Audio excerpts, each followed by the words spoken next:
The girl's trembling hand pressed against the dusty window of the speeding van, her eyes wide with terror as the fading evening light caught the bruise on her cheek. She knew this might be her only chance, and when she saw the two bikers riding side by side on the highway, she gathered every ounce of courage left inside her and mouthed a silent plea for help. In that split second, when fear and fate collided, the bikers saw her, really saw her, and everything changed. If you believe in kindness, bravery, and the power of second chances, please like, comment, share, and subscribe to Soul Tale. It truly helps more hearts find these stories.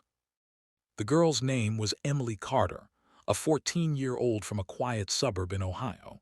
Until that day, her world was filled with nothing but school, family dinners, and the occasional bike ride with her dad along Maplewood Trail. Life had been beautiful in its simplicity, but everything fragile shatters fast when danger arrives quietly. Emily was walking home from school when a rusty blue van pulled up beside her, something she barely registered until the door slid open and a pair of rough hands grabbed her. In seconds, her scream was swallowed by the van's slamming door. Inside, the smell of gasoline and old cigarettes burned her nose. She didn't know who these men were or why they took her, but she knew one thing. She had to stay awake, alert, and find a way out. Her heart raced so violently she wondered if it might give away her panic. The van bounced along uneven roads, heading farther from the familiar, the safe, the known. Emily's captors didn't speak much, but their whispers were enough to make her tremble. She could hear fragments, money, drop-off, no mistakes. She didn't understand all of it, but she understood enough. She wasn't supposed to be found. She was never meant to return home. Hours passed like slow-moving storms. Fear tried to crush her, but Emily was stronger than she ever knew. Her father always told her that even the smallest light matters in darkness. She held on to that. She clutched it like a life raft. And when the van slowed on the highway, weaving through traffic, she spotted two bikers in the side mirror, two strangers who suddenly felt like her last hope. She lifted her hand, so small and shaky, pressing it against the grimy glass. She didn't know if they would notice, didn't know if they would believe her even if they did. But she had to try. She mouthed one word repeatedly: help. The bikers, Ryan and Marcus, were cousins on a road trip across the Midwest. They weren't heroes, not the type that movies celebrate. They were just two ordinary men who loved engines, long roads, and the freedom of the open sky. But heroes often don't choose the moment. The moment chooses them. Ryan glimpsed Emily's desperate eyes first. At over 70 mph, he wasn't sure if his mind was playing tricks on him. But then he saw her again, saw the panic, the bruise, the silent plea. His chest tightened. Then Marcus saw her too. They didn't need to say anything to each other. Instinct overshadowed hesitation. They exchanged one look, firm, certain, unbreakable. They pulled closer to the van, staying parallel, trying not to alert the kidnappers. Emily's eyes filled with tears when she realized they had seen her.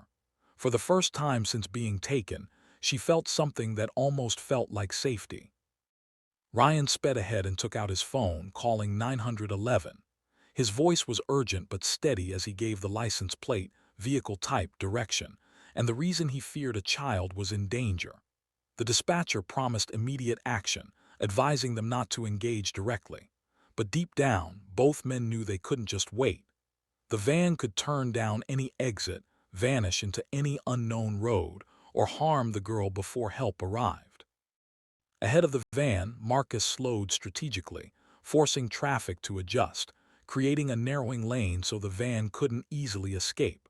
Cars slowed behind them, unaware they were part of something far bigger than a traffic inconvenience. Ryan stayed behind the van, keeping it boxed in without drawing suspicion. Inside, Emily felt the van jerk, slow, and accelerate again. The kidnappers grew uneasy, glancing at the mirrors more often. One of them muttered about being followed.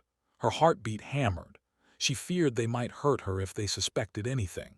She squeezed her hands tightly and silently prayed for strength. Minutes felt like hours. The highway curved toward a small town, where fields stretched wide and houses dotted the horizon. The sky deepened into orange and purple. Emily watched the road, terrified that her rescuers might lose them in the growing darkness. But Ryan and Marcus stayed steady. They didn't break focus, not once. Finally, flashing red and blue lights appeared in the distance behind them. Sirens pierced the air. The kidnappers panicked. The van swerved dangerously, trying to break free of the tight highway flow. Cars honked and scattered. Emily screamed silently as the man next to her reached for something under his seat. Ryan knew things were about to turn chaotic. He made a split-second decision and maneuvered his bike dangerously close to the van's rear wheel, forcing the driver to correct sharply. The sudden move caused the van's control to slip, and it swerved onto the shoulder, skidding on gravel before coming to a violent stop. The doors burst open. Police officers rushed in. Emily shielded her face, shaking uncontrollably until a gentle voice told her she was safe now. She collapsed into the arms of a female officer, sobbing, shaking, clinging to life. Ryan and Marcus stood nearby, breathless, hearts racing, dust settling around them. They didn't feel like heroes. They just felt relieved, relieved that they had noticed her, that they acted, that she was alive. Emily's parents arrived hours later. When Emily saw her father, she ran to him and buried her face in his chest, crying with the weight of everything she had held inside. Her mother hugged them both, unable to speak. The officer told them the truth. If not for the bikers' quick thinking, things could have ended very differently. Days passed, and Emily slowly returned to the familiarity of her world. Her room, her school, her family's laughter, the scent of pancakes on Sunday morning. But something inside her had changed. Pain carves shadows, but survival builds mountains. She learned that fear wasn't the opposite of bravery. Fear was the fuel that bravery burns to shine. As for Ryan and Marcus, they didn't seek recognition. They didn't want applause or medals. They returned to their road trip, carrying with them the quiet pride of knowing they saved a life, one they would remember forever. This story spread through the town, then through the state, reminding people of something important. Courage doesn't always roar. Sometimes it's a small wave from a window, a trembling hand, a desperate look. And sometimes it's two ordinary men on bikes who refuse to look away.